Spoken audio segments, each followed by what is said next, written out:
All right, guys, it's time for the Next Level Guy Show, a men's interview, interest, and improvement-focused podcast featuring interviews with the greats from all industries to help you better your life.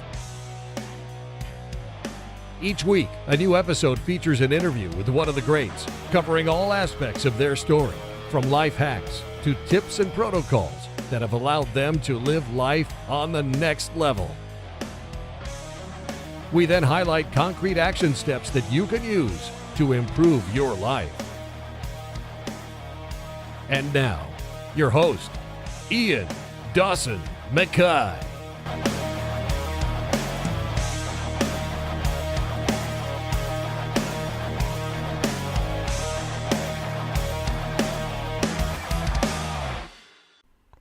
The story ends the same for all of us. So let it rip while you're here. You're not obligated to exist, but you're here. So why not give it hell? That's a quote from the interview with today's guest, Matt Vincent. It's time to stop living on autopilot and start chasing a life that's worth dying for. Are you still waiting to live your real life? The life that you actually want to live? Are you hoping that you'll have time to return, to fulfill all your dreams when you have dwindling time, energy and hope in your winter years, in that short few years that you have left from retirement to death? No chance. Most men, they stay stuck in comfort until it's too late. In this raw and powerful episode, Matt shares how to stop drifting and actually start living like it truly matters. Meet today's guest, Matt Vincent. He's a 2 times Highland Games world champion, an entrepreneur, and the unapologetic force behind the not dead yet mindset. He's on a mission to shake you out of mediocrity and into a life that's worth dying for, starting right now. After he lost his athletic identity to injury and burnout, he rebuilt himself, mentally, physically, and spiritually. He chased a life of meaning, discomfort, and daily progress, and wants to show you how to do it too. Today, he inspires thousands through his brand, podcast, and raw message. You're not dead yet, so live like it. But what if the real reason you're stuck isn't fear of failure, but it's a fear of truly living? In this episode, Matt challenges everything you think you know about comfort, purpose, and why playing it safe might be the riskiest move of all. Are you really ready to find out what you're truly capable of before it's too late? Well, this is the episode for you. Let's get to the interview.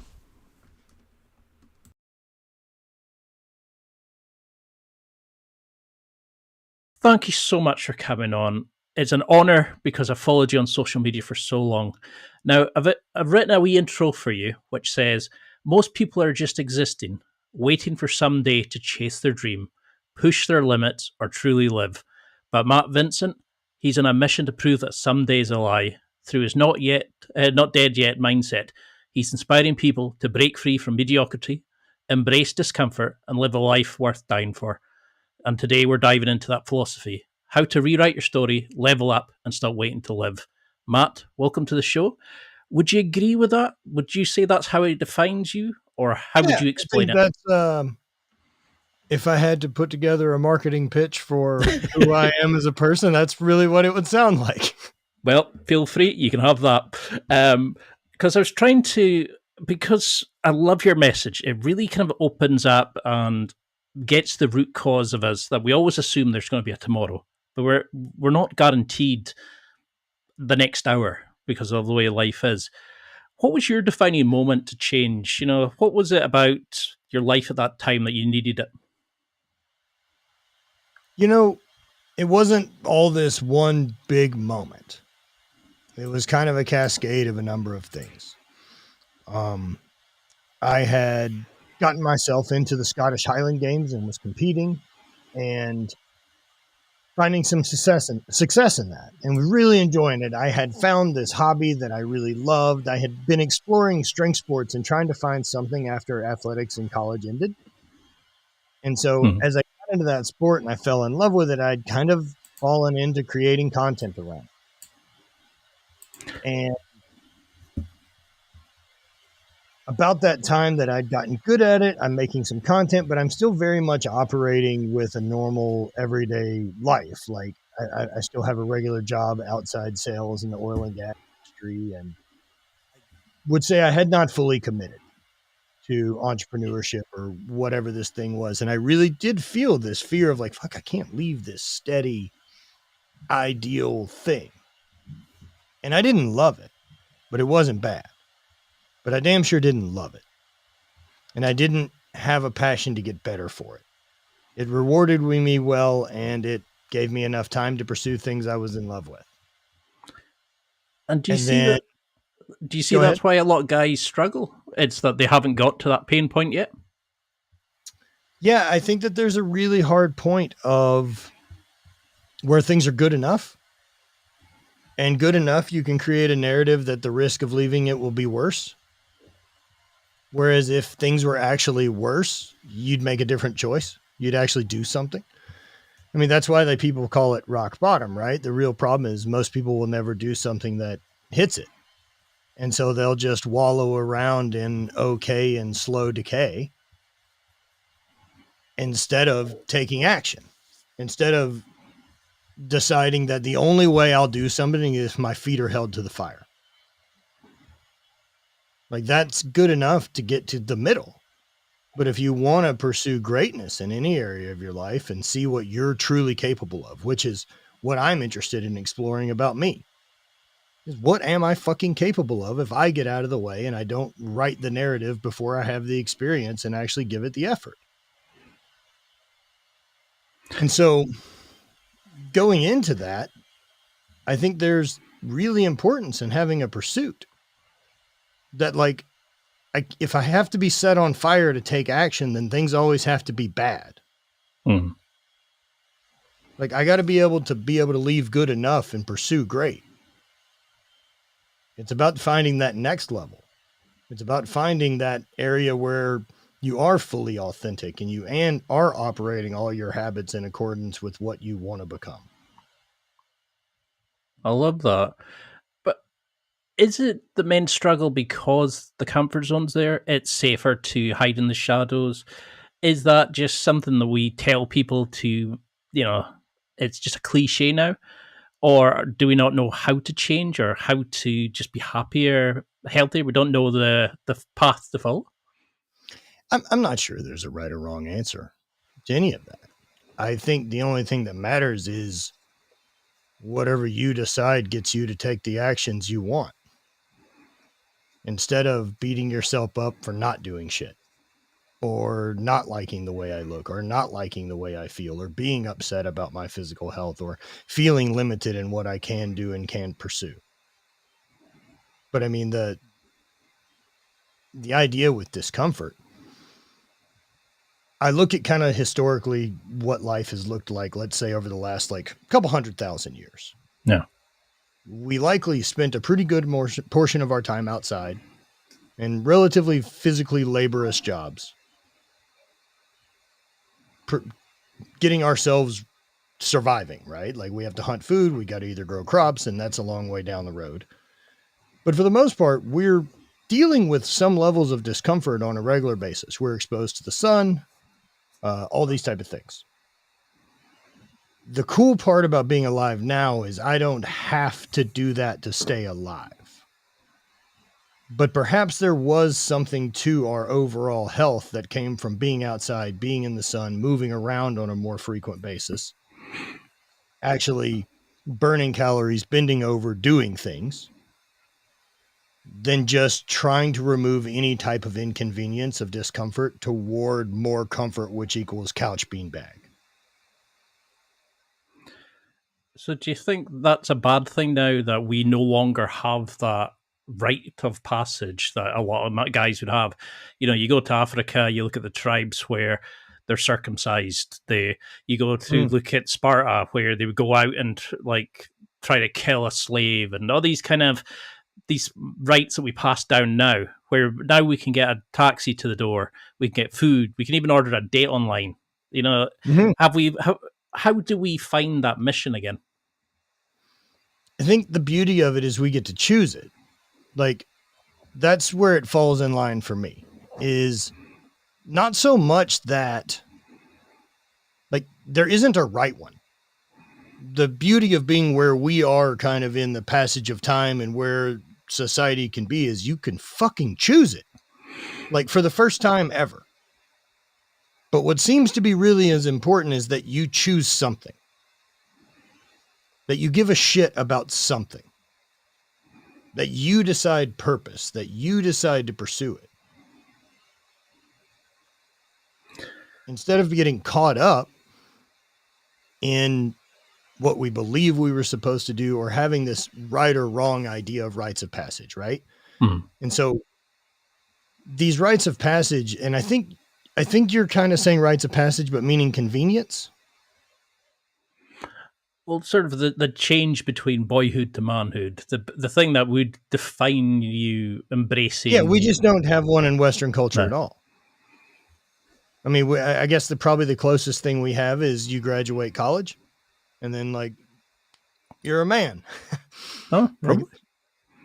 I mean, you've basically run through this Henry Ford assembly line system of putting you into a cubicle and getting you comfortable in that situation with dealing with strangers and talking to people, showing up on time, doing a thing that you don't particularly like to do for 8-10 years, not work on critical thinking or problem solving. Like, yeah, I mean, once you leave that is the path ahead, is follow where those skills have got you. And that is not aligned with pursuing your best. Well, if you'd asked me, say, 20 years ago, I would have had hopes and dreams. I would have been setting up this. I'd have been doing this. I'd have gone here. I'd have gone there. And now I'm finding myself hating existence at times, where I'll self-sabotage the second I come close to success. So, be doing amazing at Brazilian Jiu-Jitsu. Oh, I got a wee knock, but a training partner leaves. Okay, that's an excuse to stop. Or I start screwing up at a job because it's easier than being seen as the go-to guy, or, these kind of simple things. When you weigh up your... Sorry? Why do you think you choose to do that? That I don't know, and it's almost like it's easier to fall back than do this soul crushing, the gut wrenching work, which really actually lets you tackle into yourself, and that comes across in your work. But how do we get to that pain point, but with enough self love that we don't just go, "What's the point? I'm not worth it." I think that's also a choice too, though, right? Like at some point, like for me. You're not fucking obligated to exist, but you're here. And if you're going to fucking be here, why not give it hell? What's the risk? Like, the story ends the same way for all of us either way. Yeah. We're all going to be fucking dead and no one's ever going to remember it. So fucking let it rip. But if you're going to do stuff and you're going to have to give energy to shit and you're going to have to solve problems, because there don't seem to be any paths that you just get to fucking chill. There also never has been. Even for those who come with it, like pre-fucking installed, these mega rich or anyone that we want to believe like, oh, they got it. They don't have any fucking backbone. They don't have any fucking spine. They don't have any self-worth because they didn't build it for them. We still see trouble all the way along the path for anybody. Trouble is part of the fucking deal. It's part of existing. But if you don't decide what trouble you want to deal with and how to bulletproof yourself to it, then the trouble that finds you will always be more than you can handle. But bullshit's coming. So like, be fucking resilient. Build confidence in yourself by accomplishing long-term things. Recognize that like, oh, I get about 6 weeks in and then quit shit. Then the 6-week point is where the fucking start begins. Like, we just have to recognize our own patterns and decide to take different actions. We don't have to have feelings about it. I want to be able to feel, but I don't want to be reactionary to my feelings. So what would you do at that point? Say you get a guy just now, and whenever he comes close to asking out the girl he wants, getting the job, whatever it is, and he just vumps straight down, how do we stop caring about outside opinions, the car, the couch, the whatever it is, the trinkets we sell to show off to other people we don't really like? How do we actually look at what makes us a man and what we do give to other people and make the world a better place? How do we shift external to internal? Let's just start with awareness, because if we don't have awareness around things, we can't change it. And if we believe, so why do we believe those things you're trying to achieve are important?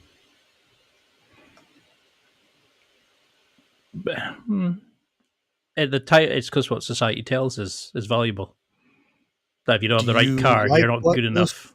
Do you agree with what most of society thinks? Nope. But I find myself falling back against people's opinions. So I'll be jealous. I'll be comparison on social media. But I use it for the podcast. So I have this version of myself that is outgoing and doing all these amazing things. And then there's a little boy version of me that says, oh, Matt's done this. And, Tim Ferriss has done that. And I'm like, it's amazing how we switch between the two personas. Yeah, I do it all the time. It's a constant battle. But what I've realized is anyone who has solved the problems that I'm trying to solve to accomplish what I want to do has answered that call, because everyone feels it. Fucking everyone. Everyone does it. But if you can figure out how to, instead of use it as comparison, but instead of proof of concept, and use it only for inspiration, it's your perspective. Look, both are true.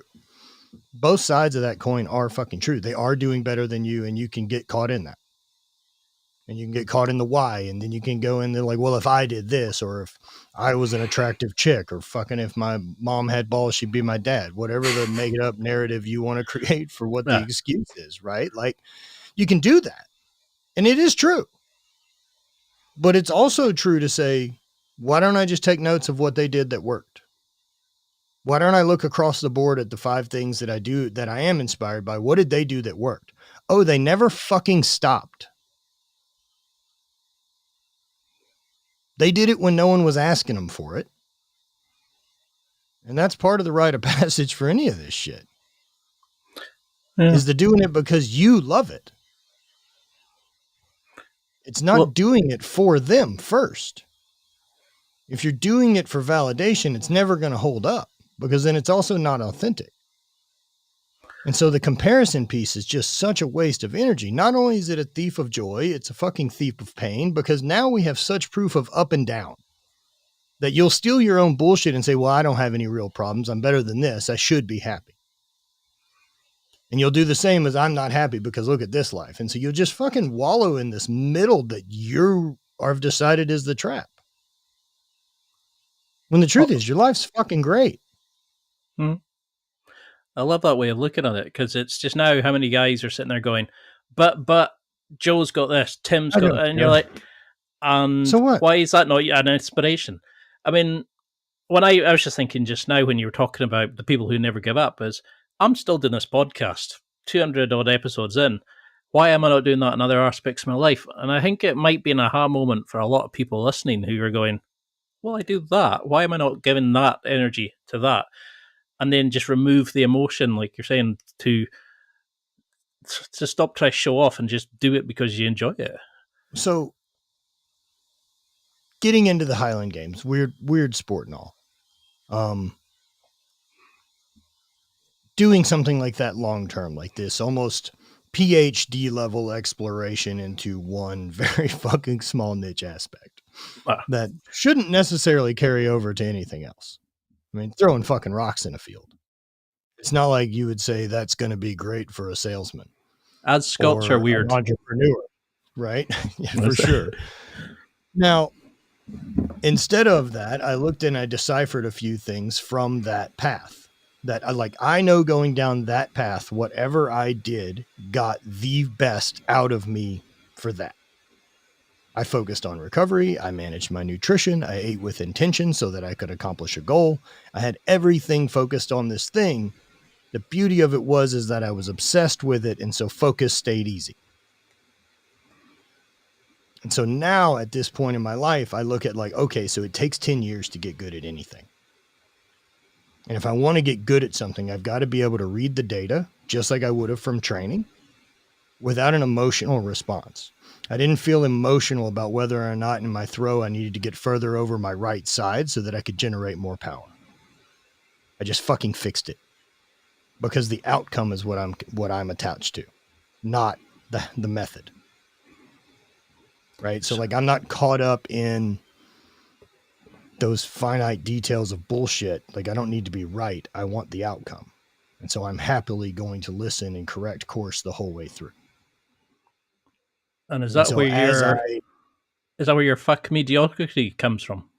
That philosophy of just a bit. deep dive, balls to the wall into it? Yeah. I mean, like I have no fucking idea what comes after this life, man. I got no proof of anything. I've got some fun ideas, but that's about the best as it gets. For all I know, this is my only shot of getting to play around having a physical body and a consciousness. What a fucking ride. I'm aware that I am in full control of the environment I want to be in, the people I want to be around, the things I choose to consume, and how I choose to treat myself and my body. And I can ask it to do what I would like. I don't feel held back because I'm gonna fucking die. I'm just interested in exploring to see what I'm capable of, not in comparison to anyone else. What can I fucking do? It won't be remembered anyway. Whether, like, I'm gonna fall somewhere between homeless and Bill Gates. It's a good place to be. And it ain't gonna make the fucking news. Do you know what I mean? Like, it ain't gonna matter. In 40 years, I'm dead. And 20 years after that, no one gives a shit. You don't know any of the daily plight of your great-grandfather. You may barely know a thing or two about him. And so, like, fuck, man, play accordingly. I mean, I remember when my grandparents were dying, I lost 3 grandparents in the same year. And up to that point, I'd always played it safe. I'd always been hiding in the shadows. And I remember seeing that eternal love, that kind of devastation, the impact they had made on the family. And I remember just watching them waste away. And it kind of gave me this jolt to go away, take on life. And I did so much. And then I kind of stalled back to this point. Is that then we need to then find the next mission, the next kind of thing that we need to give back at that point? How do we remember memento mori and actually find a challenge bigger than us to push us on? Like, I think the beauty of it is we all get to choose it, and that's the fun part. You get to choose it. There's an infinite number of routes to go try to explore. Which one seems the most fun? Which one seems worth dying for? But remembering that we're gonna die. Like, it's gonna happen. Like, I stay focused on it. I have a jar of marbles I keep around that I use as a reflectionary piece. You know, that when my dad died 11 years ago, that was the kind of first real shot of awakening. And death, like you said, brings it up. There becomes this very, very clear moment when you realize you're on the clock. Now, the clock's a long way away, but you're on the clock. And at that moment, for me, I realized how finite everything was. You know, the number of hugs I have left, what a lie that saying that we get to be together forever is. It's bullshit. There's a finite number of all of it. And for me, that sparked a fire to get as much as I goddamn can out of this ride. And that's continued to just spread to different areas. When my dad died, that's where the full gas went into me competing. I won a world championship later that year. I started my apparel brand. And then by 2017, I got fired from my regular job. Didn't pursue another one. And then at that point, my knee went out. I'm no longer competing. I'm in chronic pain. I can't go up and down stairs. Like, it's all fucking gone. Like, everything that I had poured the gas on to get to was done. Because you've said like a few years back that you were hating life, you were depressed, you're feeling like your best years had come past you, and now you're living like a legendary transformation. And I loved you said a quote was that life and death are bookends. It's what you do in the middle that makes it special. How did you overcome that initial fear, or was it literally you just kept pushing and pushing? That when the job it failed, you thought, "Perfect, that gives me more time to focus on this. I can now go deep dive into my sport. I can now, okay, that's given me some avenues to then look at some transformational stuff to come back from an injury. Okay, I can then help people with their own self development because of the insights you've learned." Did you just literally go from mound to mound, so to speak? I mean, with mountains, there's valleys. Like, there's no way to stay up top. And so, nah, man, it's the hell of a fucking road. I had no plans of getting to where I currently am right now. This wasn't like I didn't have the sight set on I'm doing this and moving that way. I just, at some point, whenever things had gotten really bad, got honest enough with myself to say that if I don't get this fixed, I'll fucking kill myself. And I don't know if that means 10 years, but I know I wasn't going to fucking ride it out. That I wasn't just going to do normal things, and I wasn't just going to, I couldn't fucking walk. Like, I'm traveling with a cane. And so I know that's not the worst thing in the world for everyone. And I get how overdramatic it is. And I can steal my own pain and suffering away using comparison and these other type of things. But the fact was, this was at least a bottom line that I hit. This was that rock bottom point that I said, I am not fucking interested in feeling like this anymore. So let's start solving problems the way we know how to solve problems. What am I actually in control of right now? I can take care of anything that is possibly causing more pain in my body. So get rid of inflammation, change my diet. Let's lose weight. Let's see what we can do different medication wise. Let's just start trying shit the same way we would have to get great at the Highland Games. Let's go find new coaches. Let's go try bands. Let's go learn these new things. Let's just start exploring because clearly we don't know what the fuck we're doing. So when you were doing that, how did you deal with that change of your mindset? Because you went from a sports star, a champion winning coach to the injuries, to starting your apparel brand. How did you accept that change in your mentality, that kind of the new mindset you're taking on? Because you seem to just be able to absorb and be very fluid with what you do. How do you approach these things? At this point, like, I know I have the ability to get something big done.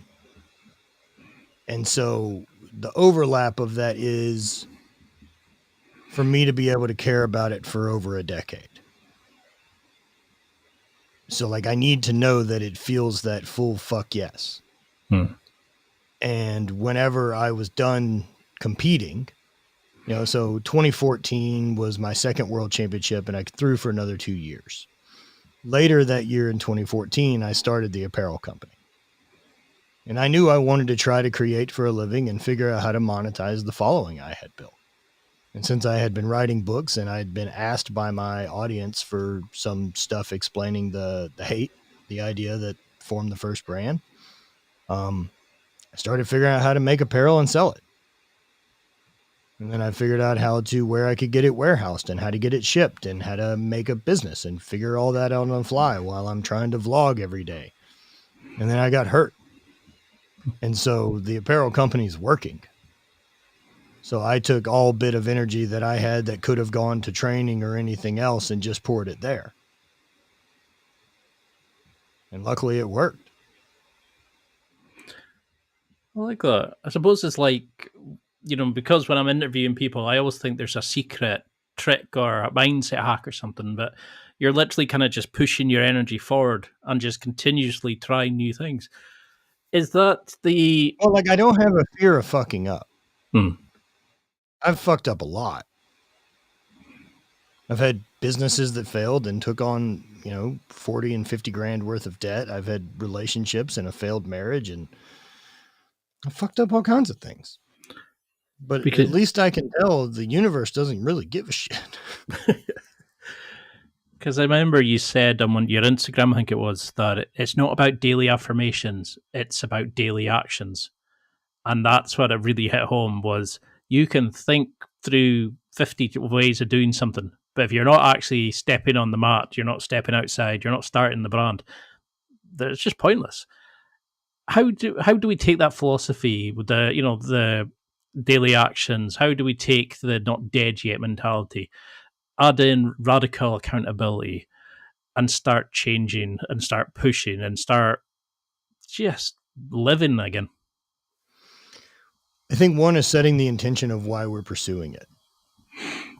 So I think before you start taking action, I think it's important to know what your intention is.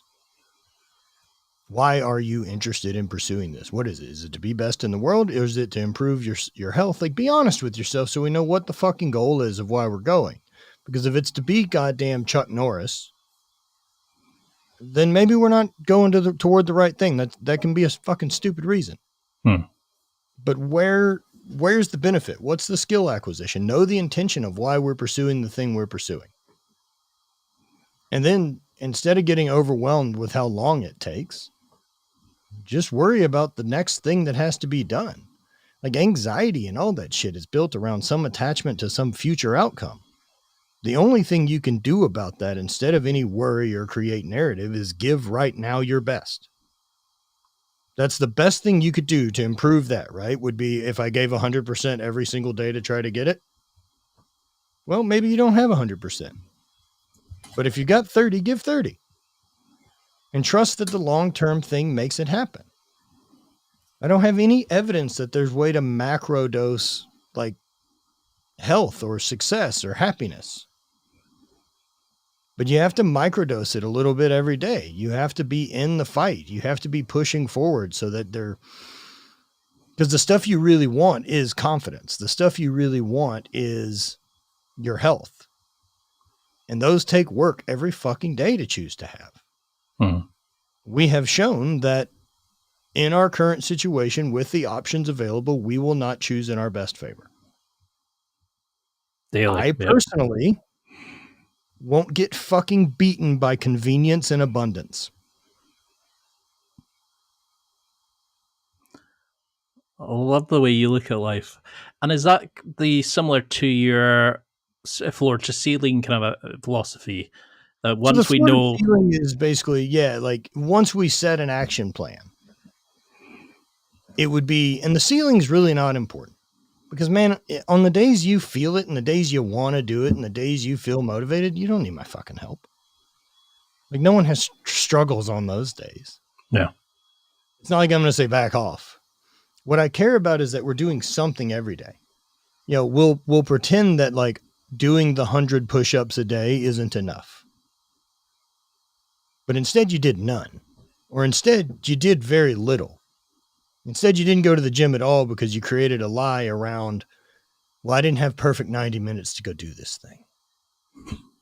So I didn't do anything. That's not the way it works. It's not max effort every day. It's the consistent approach of microdosing it. So doing the 100 push-ups, there's also this cascading effect that happens. That because I did those push-ups, I'm slightly more aware about the food I'm going to eat. I'm slightly more aware about the other actions I take. I've already held a promise to myself that I said I was going to do. I'm already building a little bit of confidence. I'm starting to rewrite the narrative instead of believing I can't change. When the only thing that creates change is my actions from today forward.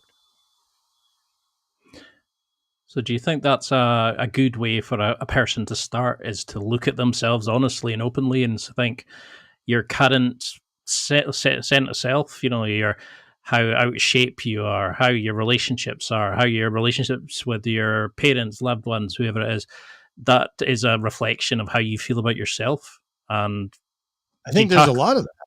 Well, I think there's a lot of that. I don't think, like I said, I don't think that there's any right, wrong, whatever. But I do think some self-awareness around why I choose what I choose matters. I also don't think that we need to go through and unroot it. I don't think it's worth always having to dive into the past and fucking unbury this thing. The same way, like, there's some high level scientific shit that, like, I can just go, got it. Instead of, like, I don't need to know the full depth of it. Yeah. Do you know what I mean? And so I want to take from it what gives me action to actually change things. And if I can have awareness of, like, I don't like the way my life works in this area. And at least I can say, what are the habits I've been doing? What would I like my life to look like in the future? What habits more align with a life that looks like that? How do I get more consistent doing those habits every day from here until it changes? Well, let's talk about that. I mean, how do you know that your actions align with who you are, not what you are, not what others want you to be, but actually who you want to be? Because we please everybody except ourselves. How do we know that that's truly ourselves? I think that's choosing to be self-aware, choosing to listen. Where's the shit that I do that doesn't make me feel good? Where's the things that steal my energy? Where's the stuff that I dream about doing, but I talk myself out of? Like, I know for me, like, I know what aligns with me, right? Like, I don't want to spend any of my time around people who complain. So I don't. Yeah. I want to create for a living. So I will challenge myself forever to do so. And so I set boundaries that keep those things aligned and keep those things active. I don't deal with bullshit that's distractions that I don't need to have. I quit worrying about what anyone else thinks my life should look like, and I decided what I want it to look like. And I didn't know a lot of what I wanted it to look like. I thought it was supposed to look like this, this growing up, having kids, standard life, retirement, and then sometime dying. I saw people living exciting lives, and I saw people being able to travel, and I saw people being able to kind of, I don't know, just fucking go for it. I mean, did that help from the Highland Games? Well, that was kind of the first thing that I did that I really fully pursued something unreasonable. And it takes a real mental fucking set of balls to lift some, like, because when I've thrown cabers and stuff, like, not anything close to what you've done, and some of the stones, you have to really want it. Did that help you find inner inspiration? So much of that stuff for me, like, my driving force wasn't very much a chip on my shoulder. I'd spent some time dealing with, not quite being good as my brother in a number of areas. And then once we got into strength, it was really just about, like, I want to see what this fucking thing can do. And there were a number of ways to test that against kind of history. And so, like the Husafell stone or any of these other kind of historic stones around the world, I just kind of got fascinated and fully obsessed with it. And as someone that appreciated strength, and at that point in my life, I really considered strength to be my craft. Like, that's what I was really trying to become an expert in. And being able to test myself against those histories was really cool.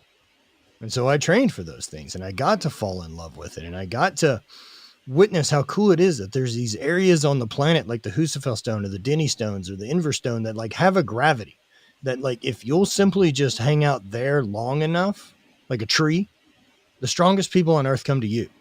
Like, you're a fucking stone. Yeah. Why did we attach such big, heavy meaning to this one? We also, as a group of people, will shit on if you have replica ones and be like, it's not the real thing. Like, fucking why? But that's a silly thing, but we do it. Huh?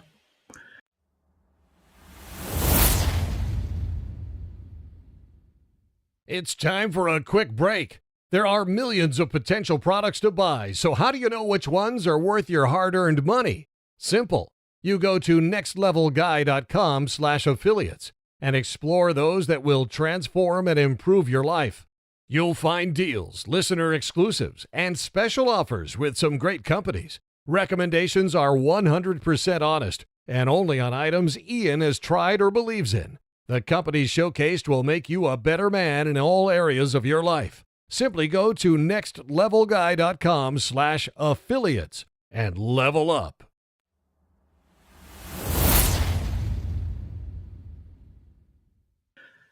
Is this linked to when you were talking about the idea of play versus training? Like training's for something in the future, it's something that you're focusing on, but play is actually just working out for fun, seeing what your body can do, using nature and whatever's about I think they can overlap. Yeah.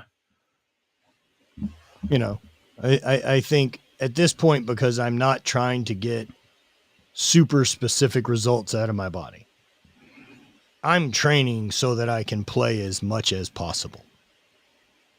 I don't love pedaling the bike in the gym for 2 hours. I like being able to go outside with my friends and go on an adventure and feel my lungs fucking explode and get way in over my head, and I still manage to scrape it back home. I think you'd have to be a bloody sadist if you enjoyed 2 hours on the bike. Like, it's just wrong.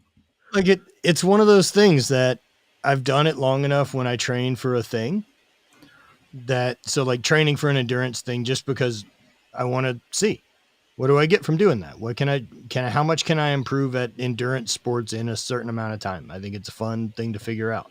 Also, all the side benefits are fucking great. I'll be outside, plus I'm moving extra. I'll probably lose some weight. Side effects are awesome. And so during that pursuit, I found that kind of maintaining about like an hour a day of cardio really kept everything else operating at a higher level. Like my mood was better. My focus was better. Almost as though like I'm a fucking energetic guy. And so I need a little bit of the battery topped off, like gotten rid of, before I start trying to focus. And so I may as well burn it that way. Otherwise, I'll pretend to burn it by wasting time on other shit. Because you said on Instagram that you find yourself when you seek solace, or like when you go into these quiet moments and by yourself. How do you find that balance between being with people, using the energy of others, and kind of on their missions and helping clients, to your own personal time? Do you use the energy that you gain from teaching them to better yourself as much as you do in your solitude? Yes. Simple answer is yes. More complicated answer is a lot of what I get out of the solitude gives me more perspective to be able to help my clients. So I, as a leader, need to go into that solitude to make sure that I'm sorted out enough to be able to serve. Right? So the work I've done in the past, while I have the capacity to work a lot, I like working. I have no complaints about being busy. I ain't fucking bored. I got a big giant list of goddamn dreams I'm trying to accomplish before I die. So bored's not my issue. Yeah. Focus is. So adding in those, sorry, I got lost a little bit. Bring me back to home. Bring me back to what we're talking about. Well, I mean, you talked about the hedonic treadmill. Like we spend so much kidding about what other stuff is doing. How do we use solitude? You were asking about solitude. Yeah. So in my previous job of like running the apparel brand, the creative work was done very much in solitude. So I'm typically at my desk, I'm designing, I'm putting together stuff or writing, whatever you're doing in that type of creation, video editing, you're fucking alone. And I would refill to get creative stuff because the opposite side of my scale was empty. Like I wasn't getting any group time, community time, new inspiration because I'm just locked in on the deep work. And so with this job, when I gave it the same approach, I realized like, oh, it's demanding a different system from me because I am working one-on-one and sharing all the time and having to be on the spot, having communication, that I'm pouring out in a very different way. And so the same thing that refilled the old creativity isn't the same thing that refills this drain.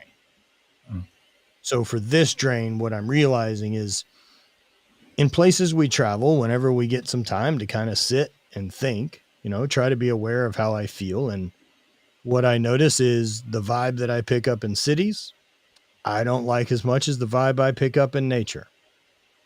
So I listen to that. So I try to purposely go put myself in nature more often if that's a vibe that aligns with me. It has to be a choice. So I build a van. So that way I don't have to sit in my office to do Zoom calls and things like that. I have a van with Starlink. I can go sit in nature and still do all the things I'm responsible for. And so just continuing to listen to that calling of like, oh, I have to now make sure that I'm intentional with intermittent solitude, because I'm not always going to be able to go macro dose it. I can't always say I need a weekend to go fucking sit by myself. Yeah. So in the time that I do have, I use the resources I have and I go find it. I purposely go because I can listen to what resonates with me more. And right now it's not sitting in my office. And if I want to do the best work I can do, then I need to listen. Yeah. I remember the first time I ever thought create, not consume, completely changed how I approached life and what I was doing and how I developed the site. And I couldn't believe how easy everything was. Once I switched that mentality, I started listening to myself and what I needed in nature, like going out and spending time with walks in nature with the dogs. But when we do connect with people, you seem to have this magical way of just connecting with people and having like true deep connections with people. When you seem to have friendships, they seem to be true brotherhood friendships, and you seem to just connect with your clients like it's, you've known them your whole life. What has that taught you about creating deep, true friendships? I think being clear with your intention is a good one. I personally have no interest in bullshit friendships or relationships. And so there's no room for them. I set that boundary. I have plenty of acquaintances. I'm nice to everyone. That also helps. Like I can choose to not want to spend my energy with you and still be polite. Yeah. Hopefully not right now, but Oh, no, right, sure. But you know what I mean? Like, but building relationships, I mean, it's also intentional because the people that I'm close friends with and anything else, they're busy as well. And so I don't take offense to them not calling. I don't take offense to not hearing from people. Instead, if I'm thinking like, damn, I haven't heard from blah, blah, blah in a while. And then I'm like, that sucks. They don't reach out. And then I get into that narrative. What's a lot easier is me just sending a text and saying, hey man, I was thinking about you. I hope all's well. I don't wait for the invite. Like if I want to deal with you and I want to chat with you, I call and talk. I don't take offense to if they can't. They're busy. I'm busy a lot. Right. And so like, I want meaningful relationships. And if that's going to be the case and we're not going to have quantity of conversation, then it has to be quality. I don't want infrequent fucking blandness. And what's the point of us hanging out? Like someone being nice isn't enough for me to want to spend time. Nice is the bare minimum of being an okay person. Definitely. If you're a dick, it just saves both of us a ton of time. I love the way that you're looking at this. It makes far more sense than secret sauces and codes, and it's. I don't have any, man. I wish I fucking did. Do you think that's the idea of living with only absolute abundance? It helps, and that's something I've really put on in the last 5 years. That practice, and man, it has changed more than probably any of the other modalities I have done. Is just that practice of gratitude and abundance. And I know that like you hear about that all the time, like write in your journal, talk about gratitude. And there's a difference in writing about it and then feeling it. And I've gotten better at it throughout the years. What did start when I was in my shit place was writing in my journal a couple things that I was I was thankful for. That, like, I remember reading that somewhere and along the same lines of, fuck it, I'll try anything. But at least I know at that point, nothing happens in 2 weeks, right? Like, so I have that background training under me. I know how long it takes to see results from anything. And so I don't have an opinion on how well something's gone about if I'm pursuing it until like I'm 6 months in. I don't get an opinion yet of whether or not it's working. It takes that long to get anything going. Anything you quit before that, you shot yourself in the foot. Because I think that's where your radical abundance comes in, is when you love, or when you want to feel love from others, you just give it to others. When you want to train something, you throw yourself 100%. I give it to me. Yeah. I give it to me too. My gratitude and abundance is not just for things I have. It is gone to the depths of, thank you for the way that I hear sound waves to hear great things from people. Thank you for the way that I can process light through my fucking eyeballs that lets me see a sunset that I think's beautiful. Like, thanks for all this air there is to breathe. Thanks for the way these lungs work that have never asked any help from me. No. Thanks digestion system. Thanks legs that have carried me on every adventure I've ever been on. Thanks all the other muscles and bones in my body that I can't even name. Do you know how crazy that is? You can't even name all your own parts. No, and most people wouldn't have a clue. Their worst day is something that somebody in a hospital bed or wheelchair. That's your choice, though.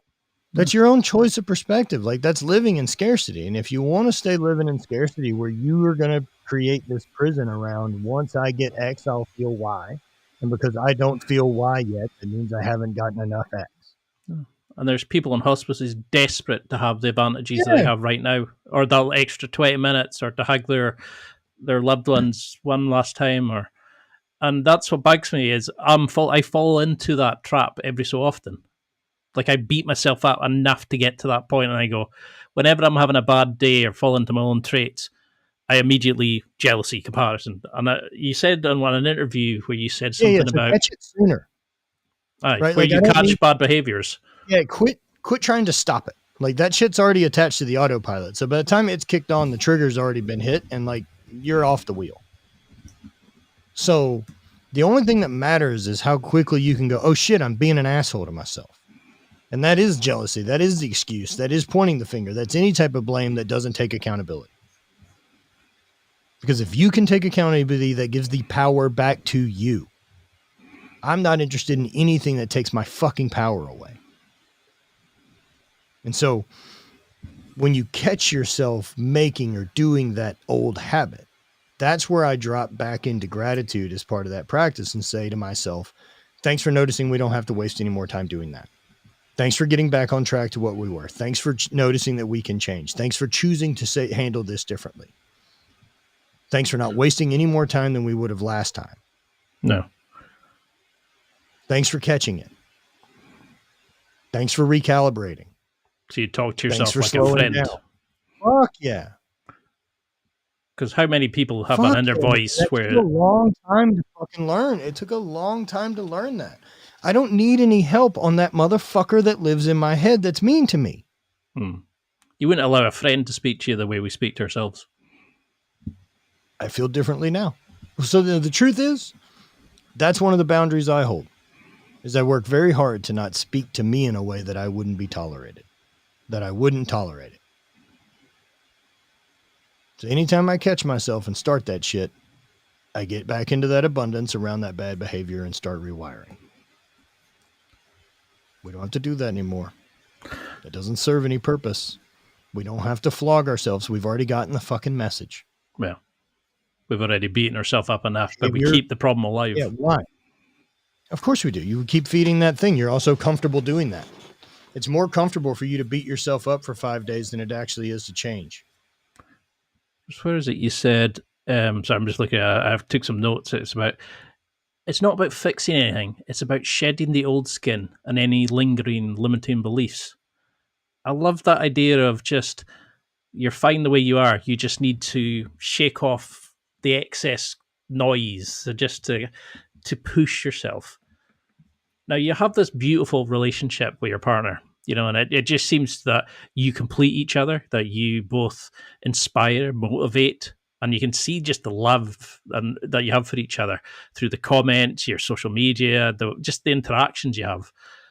How, for somebody that's been traditionally single like myself, shall we say, how do we find our own version of that? What advice would you give to people who are seeking somebody to go on this journey now that they've realized time is finite and life is short?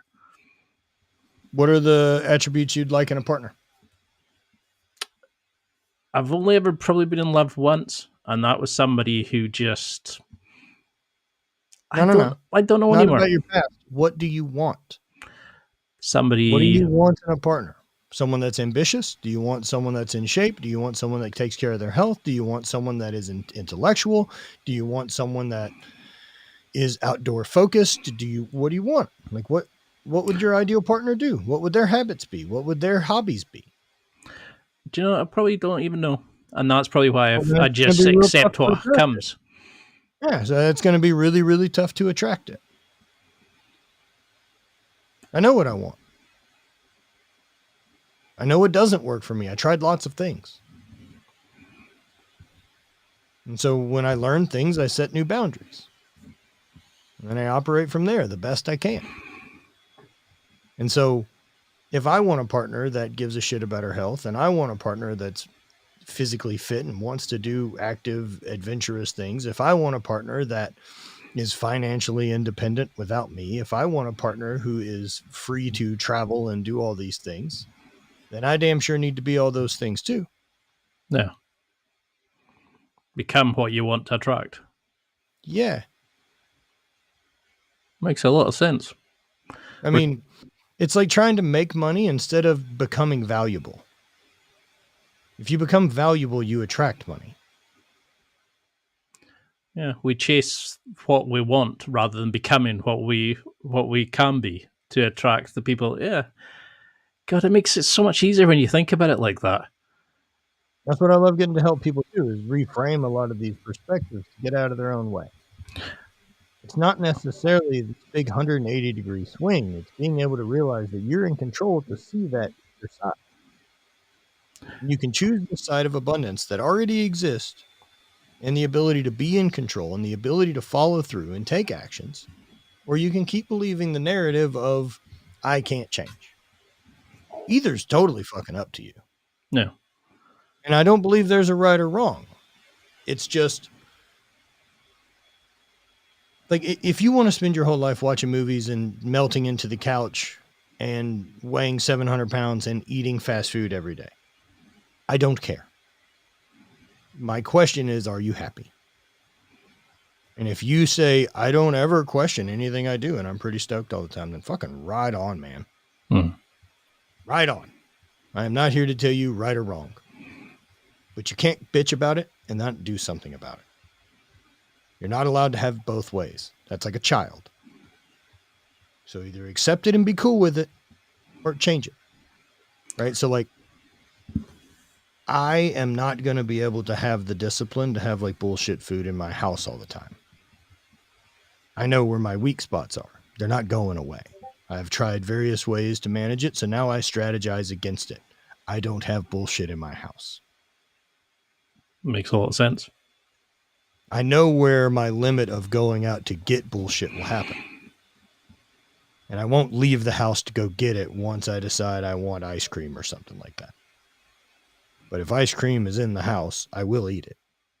Yeah. Well, you can't eat it if you don't have it. Yeah, makes a lot of sense.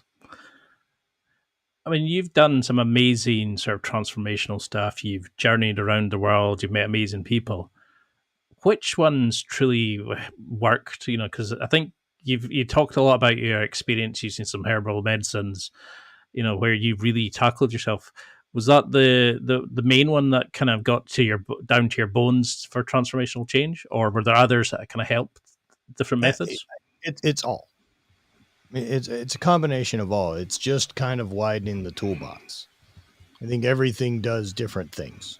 I think everything gives a different perspective, and I think there's stuff to learn from any modality. I don't think anything also has to be done forever or all the time. I think at some point you can kind of get the lesson from different things. Plant medicine for me has been really valuable. And in various forms, whether psilocybin, cannabis, or other psychedelics, mushrooms, LSD, or anything else, I think they're great tools. I also don't have addiction issues, at least not in the area of chemical dependency. And so if that's not a weak point for me, then I can kind of dabble to see what performance enhancement happens. Because I do believe they're valuable tools, especially if what we're seeing in healing and any of these other type of things. Because I can't put my finger on anything that helps people at their lowest and then hurts people who are healthy.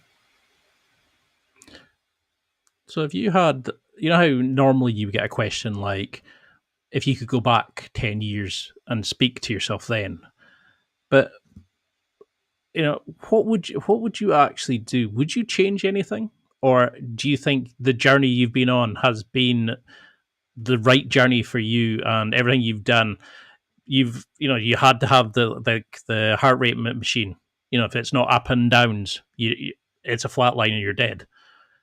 Do you think we need to look at the lows to understand our past to get a better future? Totally. I think there always needs to be data analyzation. I mean, I analyze data with the rearview mirror, and then I focus my efforts forward. I'm not trying to rewrite the past. I can't change any of it. But being at the point I'm at in my life right now, I'm the happiest I've ever been. Love it. Across the board. And what I also believe about timelines and the infinite and kind of chaos theory is that, if a butterfly flaps its wings, somewhere else a tsunami happens. It's this idea that if one small change happens, like there is this wave of repercussions that are unknown. You can't pick and choose. You can't go in and edit one small thing. And so for me to get exactly where I am right now, I need all those things to happen. Those are the dragons that have to be slain to get to the happiness I have now. I do have to battle through not good enough and realize what a fucking lie it is to have it. Otherwise you don't learn the lessons. You just think you got the merit badge. And having the merit badge that says I should be happy, like I ain't fucking being happy. No. And so over the course of that long term, like the only thing I tell that guy is thank you. Like, I don't know why you're the one forging into the fucking unknown in the dark and trying all these new things out of somewhat desperation and fear. Because if I don't solve the problem, I know what life looks like, and I don't want any part of it. And so why he tried, I don't know why he was in love with it. I don't know. I get to process a lot of those things and try to put my perspective on them. I get to live in all the benefit of that guy's decisions. I just got to say thank you. In the same way that I hope right now I'm at that moment of making small decisions every day that 50-year-old me is going to say, I don't know why you were going because you didn't have any idea this great shit was coming. I'm trying to do that guy favors, man. I mean, if I'd said to myself 10, 20 years ago, I would have gone, I didn't think I'd be here. I thought I'd be just like, nah, fuck this. I'm a black sheep. Can't get on with anybody. So using that own evidence with yourself, right? I didn't think I'd be here. What full effort have you think you given it? Did you think you've given it? I got a 1 out of 10. Honestly, now I used to think it'd be higher, but 4 or 5. I know I can much more think capable. About like an 8, man. No, that's a good point. I was just bumping it up 2. Like, fuck, man, a 4, 2 is 50% better. A version of me doesn't exist. Do you like 10's not fucking real? No. There's always up. There's some asshole out there with $1 trillion who wonders why he doesn't own a planet. Like, you're caught in the wrong fucking game. Knowing that I can be happy with very little makes the game really fun to play. And I think that's what I've realized is there is so little that I need to be happy. I just need family. I just need to go out and do stuff. The things I enjoy now are not the going to the festivals. They're not going to, it's the people I'm with, the experience. Do you find that's now the new version of you? It's the 100%. what? Yeah, 100%. It's all experience based, but that's what it always has been. Like, I mean, no one gets into the Highland Games because there's going to be cool accolades. I found a thing that allowed me to travel around the world. If I could also be good at it, that'd be sick. If also they'll pay me money, I'll try that too. Yeah. But I want to travel around the world with my friends. And so there's always a way. There's always a way to figure it out. Are you familiar with the book called The Third Door? It rings a bell, but not off the top of my head. And so high performers, there's this mindset, and you can find it over and over and over again in them. And there's different levels of it, of course, right? Like it's full spectrum of anything. But there's this idea of the third door. And man, if you watch like Kid Cudi's documentary or any number of sports athletes documentaries, anything, right? And so the idea is that most people believe success lives in this big building, like this nightclub, and they're doing all the right things. And now they're standing in line, waiting for the bouncer in queue to let him in. He's got a list of who gets in next, and you've done all the things, and you're just waiting to be called up. We all know there's a back door where rich people and those who get to bypass the normal process just get to walk in the fucking building. They're always going to be there. The difference in high performers is that they are aware there's a third door. There is a way to get a job working in the fucking building so that you're in the room. There is a way to tip off a waiter to get in through a back door and come in through the kitchen. There is a way to make friends with a DJ who plays that place once a week so that you can get in the room. They will figure it the fuck out. They're not waiting for permission. Ever. I'm okay with the consequences. But I'm not sitting out here waiting and giving my power away as though you get to decide my success or happiness. So what other books or sort of philosophies or readings have had like an impact like that with you? You know, the ones that you immediately think of when somebody says, what's a good book to read, or what's a motivational tool, or is there anything that springs to mind?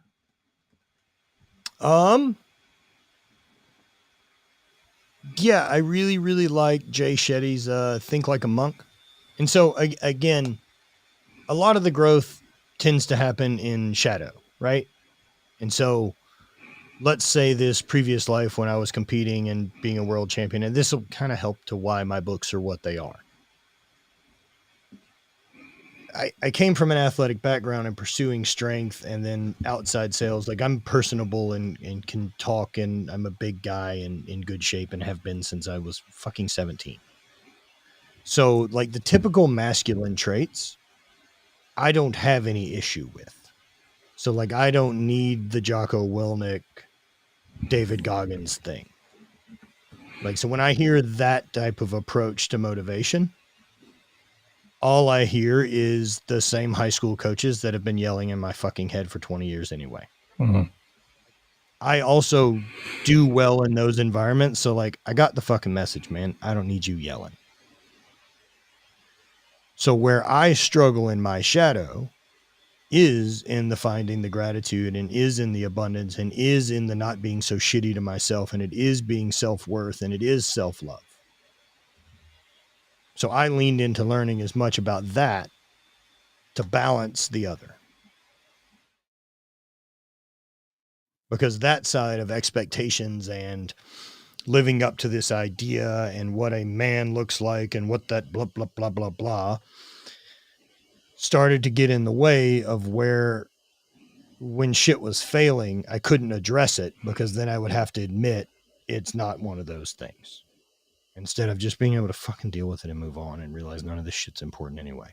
And so I went more for the softer things. Like, so I started reading stuff with Ram Dass and more plant medicine, being around some more hippie friends and things like that, and spending more time in the sun, listening to all this other type of shit, getting into crystals and gratitude. And I have beads on, and I do breath work and meditation. I don't have a problem with pursuit. My problem is slowing down. And because I don't know how to slow down, I burn out. And so I look at that other side of me, this high performance side that gets a lot done. That's this big giant race car that, with building endurance and learning new skills and having creative ideas and being able to follow through, like, that's this big high fucking end race car that's trying to go 200 miles an hour. But if I don't learn the brakes, I'll crash, and I'll keep crashing. Well, how do you strike that balance between, confidence and humility, calmness and intensity? How do you stop and calm down and apply these brakes? Well, it's knowing when the tools needed to be used. If everything's a fucking nail, then all you got's a hammer. And so I did that for a really long time. And basically every single aspect of my life was, I just treated everything as a nail. That'll get us to good enough. Even if it gets to what other people consider great, you're always in the fight. You've never surrendered. You've never just been in the process of enjoying whatever this flow of life is, that what comes with pursuing greatness and being stoked on it. Because you're always not there. And that feeling's brutal. That's that living in the gap. That's the scarcity. And I just don't believe that's true. Like, food, water, and shelter are taken care of. I will likely not struggle with those things for the rest of my life. Community, friends, those things are going to change on a semi-regular basis just because life changes. Yeah. All the evidence in my past says things last somewhere between 10 and 25 years. So, like, right on. I can probably accept that that's going to be that, so I can learn, adapt, and make new friends whenever I feel the call to be different. And if I want to pursue something else, then all right, let's go find new people. But giving myself the freedom to change, I have no fucking idea what 50-year-old me wants. But I know that if he's physically fit, he's confident, he's financially stable, and believes in himself, and works really fucking hard, he can probably do just fine at just about anything he wants to focus on. This is why I'm so glad to be speaking to you, because it generally does feel like 10 minutes. And I think we're about the same age, and I'm sitting just now at the start of my journey now. The start, it's, what's it they say? You die twice. Once is when you realize you're not going to live forever and you change your ways. And the second time is obviously when you die. But how? I think there's lots of deaths. The death of my father, the death of sport, the death of my last identity, the death of my old marriage, the death of parts of me that I thought were important for a really long time. Things that I thought mattered. Shedding that old skin. Yeah. Like, how long did I think having a 400-pound bench mattered? Like it was an important thing. It's an interesting pursuit. It's not fucking important. And like, once, it's not like there's some group that's going to come out and get me once I don't have it. Or like somehow it would make me a fraud, or whatever the fucking crazy narrative that we'll build in our head is around it. Yeah. So for me, back to your other question about what I'm reading, it's a lot of Alan Watts. It is, I like Nietzsche stuff with nihilism. I tend to fall more those directions than I do Stoicism, but everyone's saying the same shit. It's all the exact same shit. It's all self-awareness, and it's being less reactionary. It's being able to feel all your feelings, but not have to let them take control of the car. Like, I want to be able to feel angry, but I don't need to be aggressive. Angry lets me know somebody crossed my goddamn boundaries. Or something did. Or I did. And so take fucking awareness and then correct course by either saying, that motherfucker crosses boundaries. We don't ever need to fuck with them again. Or, what mistake did I make to put me in contact with this motherfucker that's going to cross boundaries? How do I not do that again? I got no interest in wasting time explaining to them that they crossed boundaries. So letting go of any of those attachments that are causing suffering. This attachment to how this interaction should have gone, or the attachment to being right. I don't give a fuck if a moron thinks I'm right. I will happily just end the conversation. They're welcome to think about me whatever they would like. In fact, I will happily just say, I agree with you. Or just say, right on. Like those who spend their lives arguing on social media. Like, don't give a fuck. It's a trap. What's it to say about it's like playing chess with a pigeon? It'll just knock all the things over and claim it's won. It's a trap, though. But like also then, like by arguing, you get better at arguing. Like it sharpens. Your tongue gets quicker and you get wittier and any number of other things. But like you're also then looking for fights. So like how much of your energy is then getting spent creating a tool that has a fucking negative consequence in every aspect of your life? Very true. How much of life energy we're wasting on shit that I don't doesn't matter. give a shit about trying to be right. I don't give it. I am not arguing a fucking preference with you.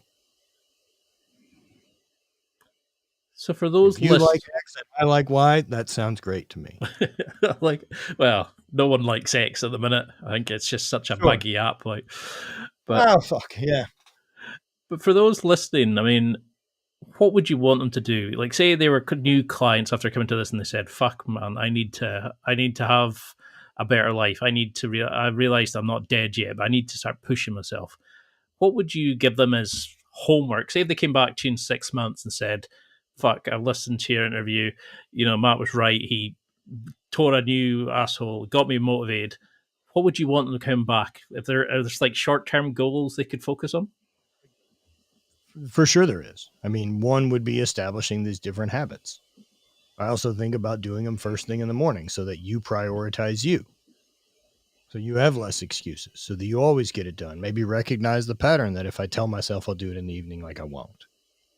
And so what I would do is the transformation guide that I've put together, 90-Day Alchemist, I'd run that. It's a $300 course. You get some other courses with it. You get some support in our community. Run that. And that's about putting in these daily habits that really do make these differences of being outside or spending time doing some breath work, writing in the journal, hot and cold, using some hot and cold exposure, putting in an hour of physical movement, managing the diet really simply. Like, how about for the next 90 days, don't eat anything that you can't identify as a single ingredient. I don't care how much, but that's the rule. Like, it's really simple. And the options for food are a lot. Yeah. It's being willing to put these habits in. How about go get out of your comfort zone once a week and go take a class or something like that you normally wouldn't? And all of these habits, while seeming trivial, like add up over the 90 days of getting rid of a lot of the narrative of I'll be judged, or I'll be this, or this feels stupid, or how this goes, or I don't have enough time. No bullshit. And so this program helps rewire that. Helps transform that mind, body, and spirit all at the same time. And these slow daily habits, that's the only thing that makes a difference. Everyone wants this fucking macro dose of change, and it doesn't exist. You have to do it long term. You have to rewire the program. And so I do 90-Day Alchemist, and then I would read the 4 Agreements. I would read The Gap and the Gain. And I would read Comfort Crisis, possibly Atomic Habits. Those are a good 4-starter. Like if you would actually follow that program for 90 days and read those 4 books and not just consume them to say, fucking, I consumed them. Take notes. What makes sense? What are aha moments? Because if you don't integrate the information, it doesn't fucking matter. So figure out what's the thing to take away. and then actually do it? How do you implement it? How do you put that as part of your habits? So how do you do that? Well, it depends on the book. So say if it's, I don't know, like Atomic Habits, for example. What would you do? Like when you're writing it, are you literally saying, writing out what's said, what it made you feel, how you did? So if I'm reading a book, like what I'm listening for, or any time that like I feel seen, especially if what I'm reading is personal development, self-help, strategizing, performance enhancement, whatever that area is, like anywhere that I go bing and get that tickle and you go, oh, that's something. Then I typically write in my journal about it until I get a comprehensive idea of what the fuck that was that I just recognized. What clicked, what made sense. And so, him talking about, Atomic Habit being at this really minute scale and how it's the tiny habits that make any difference, right? That if you are on a trajectory based on the current habits and consistency that you have, and that is this laser pointing 10 miles into the future from where you currently stand. Like, I don't need you to move 180 degrees. I just need you to move 1 degree and look at where difference that points downrange. Just turn 1 degree and walk in a straight line from there. You're way different place. Yeah. Like, it's the accumulation of the work that happens, right? And so, like, what are the habits I want to change? What are the habits I want to get rid of? So let's say it's nicotine, porn, fucking any type of self-destructive dessert. Right? Like, so whatever the self-destructive habit could be, scrolling, any of these number of things, it needlessly wasting my fucking time. I put them on my board so that I can pay attention to it, and then I track it. But clearly, subconsciously, I won't give a shit. That's why we're here. If I noticed it, I would have already done something about it. But clearly I can't. So now I've got to fucking put my sights on it until I get a handle on it. Is that why on your whiteboard you had evidence of progress and you took the sticky notes off and you put it on there so you could look back and reflect on it? Well, I don't necessarily look at any of those individually. The evidence of progress is just this notice that if I just always throw them away, anytime I finish something, anytime I make progress, any little action I do that is in alignment with who I want to become, it goes over there because it's easy to get caught up in the moment and say, we're not fucking getting anything done. Yeah. It's easy to get into that narrative. And then instead, like, bullshit. That's not true. Look at that fucking pile of evidence. And sure, you can fall into the gap and get back into scarcity and say, well, it should be further. Based on what? The evidence is doing that has got us here. So do more. Yeah. But the truth is doing that got us here. It's not good. It's not bad. It's not should have. It's not should have been. It could have been worse. It could have been. Doesn't matter. The actions you took, the habits you've had, combined with whatever unique life experience that you went through on your journey, has got you here. Is that where you would like to be? That'll probably have just changed a shitload of people's minds just now. Like, they'll be like, no, I'm not happy.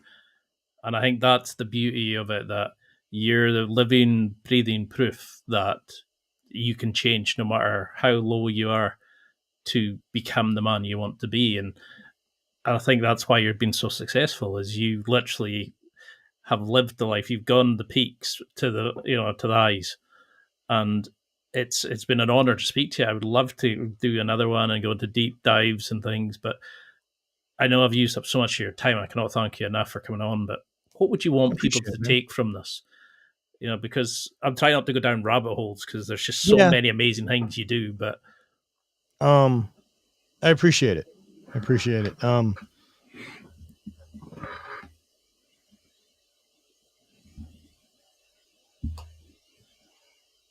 The life in front of you is so much more important than the life behind you. Who you've been doesn't have anything to do with who you can be. It's about choosing to wipe the slate, taking control, and actually managing the very, very few things that you're really in control of. What you choose to consume, what you choose to do, what you choose to say, how you follow through, and your reactions to your feelings. Your feelings are not necessarily important. They seem to always be flowing. They don't also seem to be flowing some days in any regulation to what the world is telling me. Some days are just shitty. And if I wait on those to be motivated to get things done, I won't get anything done. I know that they change, and I know they're not always have anything to do with anything. So with self-awareness, it's being able to move yourself out of that flow of feelings and realize that it's not you, but that flow is always coming through. And you can choose to ride on any of those that come, but they're all going to change and eventually pass. You haven't had a single feeling that's ever lasted forever. They all change on different intervals. So don't give up on the things that make you excited whenever you feel good just because you feel down. Instead, take actions that make you feel how you want to feel, instead of waiting to feel away. I trust in my ability to take action. And when I do that, I feel good more of the time, because I don't have to worry about that wasted amount of RAM in my head constantly running through the where I've let myself down anymore. No. Because I don't. That's truly amazing. It really makes sense. And it's like I needed that right now. It's like, even though I'm riding highs, I'm You're the like... same age as me, man. Yeah, look, my ideal client looks like you. Is at that point where they've tried a number of things, have found some success, but for whatever reason can't get it to copy over to these other areas. And clearly whatever they believe ain't right. Let's try something else. Well, until I can get you back on, I mean, I'd love to do into different areas and stuff, but how can then we work with you? How can we follow the journey? How can we sign up, buy the products? How can we follow along this journey you're on? On Instagram, easiest place is probably Not Dead Yet Life. Not Dead Yet _life is kind of the coaching page where everything is, where we have our retreats and everything else. Anybody listening here that's interested in working with me, shoot me an email, matt@mattvincent.net, and I'll answer. Or shoot me a DM on Instagram at Matthew P. Vincent or the.mattvincent. Some of those are just different pages, more focused on one aspect of my life than the other. But it's all me. And what I have found is living authentically and pursuing the things that I'm absolutely in love with seems to resonate with the world around me. And I want to help other people find their version of that and give themselves permission and have enough trust and be able to deal with the days that shit doesn't work out so that you can get it.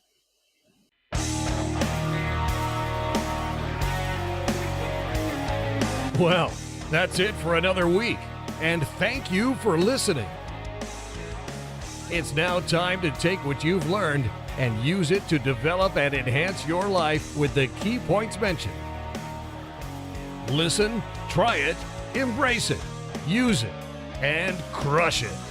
Now's your time to hit that next level in your life. If you liked this episode, then please leave a comment on the show notes or a review of the show on your podcast platform. Everything helps evolve the show. Until next week, keep seeking the next level in your life.